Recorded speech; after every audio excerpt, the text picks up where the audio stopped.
Taib, kita merujuk pada milikilah kutub sittah. If you do love your messenger, you must have that book.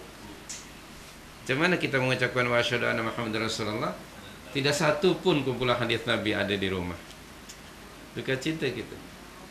Okay, hadis 40 Nawawi pun setengah kita belum tahu. Okay, kitab Riyadhus Shalihin Sahih Bukhari belum tahu kita. Baik. Kita hanya kenal Said Al-Bukhari. Sahih Al-Bukhari kita belum kenal. Baik. Saya harap Anda membeli buku itu. Harga semua buku itu lebih murah daripada harga kancil. Baik. Kancil paling murah, Anda tak punya kancil. Harganya lebih murah daripada kereta seperti itu. Please. Jadilah orang, minta maaf, ada satu lagi dalam riwayat lah, ada. Jadilah kamu orang alim. Kalau kamu bukan orang alim, jadilah penuntut ilmu, muta'alim. Kalau tak larat jadi penuntut ilmu pun, jadilah orang yang suka mendengar ilmu. Kalau pendengaran pun sudah tak larat, banyak off dari on, jadilah kamu muhibban, orang yang suka pada ilmu. Kemudian yang kelima, jangan jadi nombor yang kelima orang yang tidak suka dan benci pada ilmu. Kun aliman, au muta'alliman, au mustami'an, au muhibban lil ilmi, wa la takun khamisuhum, yaitu mubghidan lil ilmi, na'udzubillah. So, kita mesti, ini semuanya hadis-hadis Rasul yang kita sampaikan. Tapi selama ini kalau kita sebut sunnah, itu bukan benda baru bagi kita. Karena kita selama ini yani take for granted, and we follow our parents. Semoga Allah merahmati our parents dan menerima amalan mereka. Tetapi kita mesti ada perubahan, penambahbaikan dan upgrade ilmu kita dan amalan kita diperbaiki supaya menepati kehendak Nabi sallallahu alaihi wasallam. Kerana amalan kita semua nanti di akhirat akan disaksikan oleh Rasul. Dan Allah akan bertanya, "Ya Muhammad, yang itu kamu ajarkan atau tidak?" Nabi kata, kalau aku kata tidak, amalan kamu itu, kamu akan celaka. Dalam surah 4 ayat berapa? 31 kan? Ada ayatnya. Subhanallahil karim. Nabi menyuruh seorang sahabat Abdullah bin Mas'ud radhiyallahu anhu untuk membacakan Al-Quran. Dibacalah surah 4 bila sampai ayat 31 kan? Bagaimana bunyi ayatnya? Fa kaifa idza ji'na bika 'ala haula'i syahida. Ada tak? Bagaimana bunyi ayatnya? Ayat 41. Kemudian waji'na bika 'ala haula'i syahida. Bila Abdullah bin Mas'ud membaca sehingga ayat itu, Nabi kata cukup berhenti.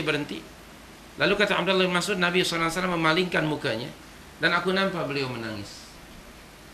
Lalu ditanya, "Ya Rasulullah, kenapa anda menangis?" Kata Nabi SAW, "Aku tidak sanggup. Aku nanti di akhirat, pada the day of judgment, pada hari hisab, tiap-tiap Rasul yang pernah diutus kepada umat akan dipanggil untuk menyaksikan amalan umatnya masing-masing. Adakah amalan mereka itu sesuai dengan apa yang diajarkan oleh Rasul itu atau tidak? Aku pun demikian, wahai para sahabat, wahai umatku. Aku akan diminta oleh Allah untuk menyaksikan amalan-amalan kamu. Aku menangis sebab aku khawatir dan bimbang.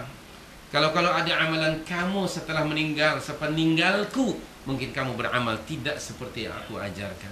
Lalu akan berkata kepada Allah, "Ya Allah, saya tidak mengajarkan itu." Celaka kamu. That is why Rasulullah was crying. Maka kewajiban kita ialah bukan sekadar beramal, tapi untuk memastikan supaya amalan kita menepati petunjuk Nabi sallallahu alaihi wasallam. Ia adalah konsekuensi tanggung jawab daripada wa asyhadu anna Muhammadar Rasulullah. Ucapan itu perlu dibuktikan dengan cara ittiba'un Nabi. Saya akan bincangkan nanti konsep ini berasaskan kitabullah dan sunnah Nabi. Saya harap anda membawa Al-Quran, membawa catatannya. Okay? Sebab kita ni, saya mengatakan, kita bukan nak mengaji saja, tapi nak mengkaji. Kita nak kaji, memperbaiki diri. Al-Quran sudah ada di rumah kita entah berapa puluh tahun, tapi mungkin kita baca pun jarang, apalagi nak memahaminya. Setengah kita membaca Al-Quran mungkin hanya pada bulan Ramadan. Baik, setengah kita baca Al-Quran masa nikah dahulu. Setengah kita membaca Al-Quran ketika sakit tenat atau selepas mati. Lalu yang memahaminya sangat jarang, mempraktikannya lagi jarang. Semoga Allah memberikan taufik kepada kita semuanya, agar kita kembali kepada kitab Allah dan sunnah Nabi, mengikut kefahaman para sahabat radhiyallahu anhum ajma'in, sebagai aplikasi dari perintah Allah kepada kita to follow them. Dalam surah 3 ayat 31, dalam surah 9 ayat yang ke-100. Nanti saya akan sharing dengan anda semuanya itu. Saya akan menjelaskan apa yang ada dalam Al-Quran, apa yang ada dalam hadis, kefahaman para sahabat, dan kemudian para tabi'in dan para ulama yang mujtahidun dan ulama-ulama sehingga hari ini. Dan biiznillah I will share with you mana-mana reference, I will tell you. Dan apa yang ada dari saya, I will tell you also. Dan anda tidak mestinya mengikuti kalau itu from my own opinion. Tapi kita masih berasaskan dalam membicarakan agama itu qala Allah, qala Rasul. Aplikasi dari surah 49 ayat yang pertama. Terima kasih.